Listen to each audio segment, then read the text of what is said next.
Kako se bomo lotili hrane? Zdaj, gledajte, koliko vas je, spet bom vprašala, ki čutite, da ste pridelali tok, da lahko preživite 1 leto? Zimo, ajde. Da preživite zimo, malo manjšen kriterij, v redu.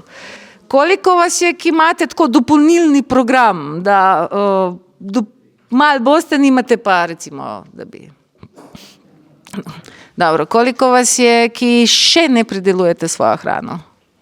Mislim, ne bom vas tako, kako bi rekli, kvalificirala kot dobre, slabe, nego da vem, kakšne rešitve vam razložiti. Ker če nihče nima zemlje, kaj čem razlagati o semenih potem, a ne? No, ampak večinoma imate neko zemljo, a ne?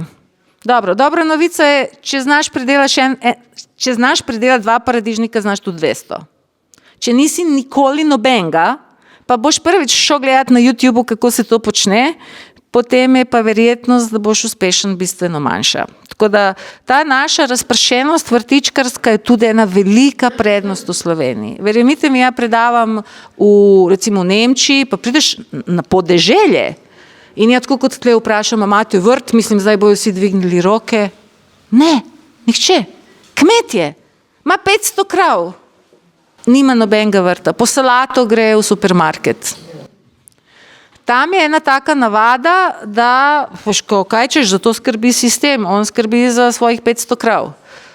Malo peteršilja mogoče, če imajo, solate pa nimajo svoje. A se predstavljate? Če ni ne splača se. Pri njih so, gledajte, mi ravno zaradi tega, ker smo v nekih turbulentnih okoliščinah, rojeni v eni državi, živeli v drugi, umrli v tretji, mislim, to je res specifika tega kraja in nikoli nismo prav verjeli nobenemu sistemu, tako da tle se je ohranil neki backup. Nekaj malo za rezervo, veš, če ne drugo, stara mama nabira lončke pa nekaj dela, ker se ona še spomni, kako bi lahko bilo in ravno vsa ta krama, neke stare mame in stara orodja bojo zdaj reševala državo, ko se bo zasukalo. Ampak mi saj imamo, mi v vsakem okolju, če pogledamo, hitro najdemo takšne ljudi. Glejte zdaj Facebook, včeraj so bili chemtraili glavni hit, predvčerajšnjim je nič več selfie, zdaj so sami jurčki. Poln Facebook, košarce, kdo je kaj nalovijo. A si vi predstavljate Facebook v Beogradu ali nekje, kakšni jurčki, mislim. To je slovenska posebnost, da nas jurček osreči. Ampak fajn je, ker mi imamo poznavalce gob, poznavalce divje rasle hrane, zeliščarje, drugi jih nimajo. Ko sem napisala knjige o zeliščih, pa ko so prevedene v nemščino, mi vprašamo, v Nemčiji vprašamo, a imate vi kakšno društvo zeliščarjev, da bi tam organizirali predstavitev knjige? Ja, ne reče, ja, imamo Hildegardine terapeute, pa Knajpove terapeute, pa se nekaj ne mislim na terapeute, mislim tako, navadni ljudje, ki jih zanimajo zelišča. Veste, kaj so mi rekli? Zakaj bi pa navadne ljudi zelišča zanimali? Pri nas se znanje drago plačuje in še draže prodaja. In tam je eno predavanje 200 €, da ne mislite, da pridete za 15 € nekoga poslušati. 200 €, pa nič drugega ne povemo, kot povemo tukaj. Ampak ravno zato, da ne pridejo naravni smrtniki in zato, da jim potem terapeut to znanje proda. Ker seveda oni so tudi plačali svoje šolanje. Mi smo imeli ta ostanek v preteklosti, tle se znanje zato niti ne spoštuje, ker je bilo zastonj. Ampak vseeno, v tem trenutku, zdaj, smo mi zaradi tega na boljšem. Ker so se ohranila določena znanja. Zdaj pa, če hočemo preživeti iz tega, da o vsem vemo mogoče malo, moramo priti do točke, da vemo bistveno več. To je tisti preskok, ki ga moramo narediti.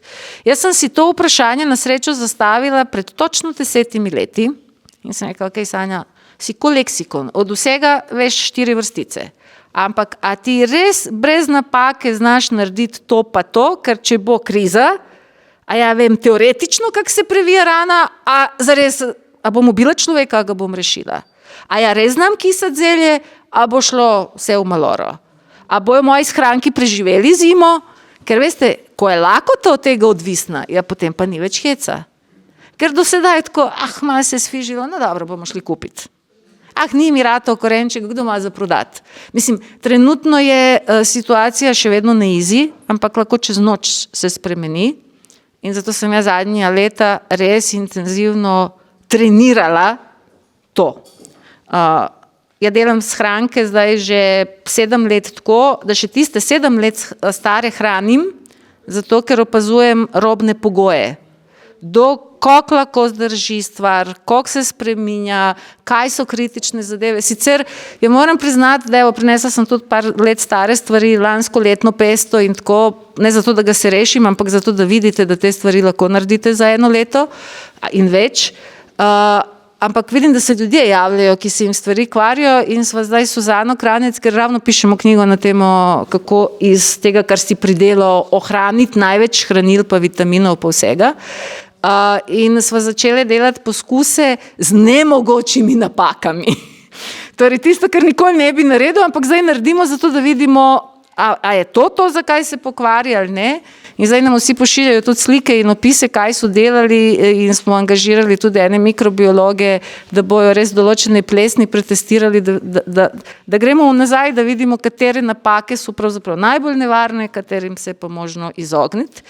Ker ko vi veste, da je to, kar ste pridelali, vse, od česa bo odvisno, a je vaša družina lačna ali ne. Veste, kaj to pomeni? Ne, da morate 100% obvladati to obrt, morate 200%, ker se vam roke bojo že tako in tako tresle, da ne bi kaj šlo narobe.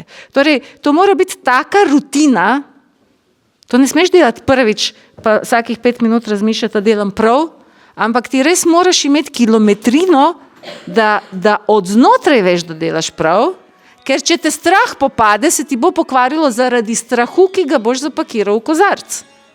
Probajte mesiti kruh, pa da vas je straha bo vzhajal. Ne bo vzhajal. Ampak mikroorganizmi na naših rokah vohajo dobesedno naš strah. Če je vas strah, vi boste svojimi rokami patogene vnašali v hrano. Tle noben hasap ne pomaga. Je samo strah, tudi negativno razmišljanje. Ja. Kaj če hujš? Recimo, ne smeš imeti v ozadju prižgan televizor, ko kuhaš take stvari. Ja. No, ampak zdaj pojdimo po vrsti, kaj je najbolj pomembno v tej zgodbi.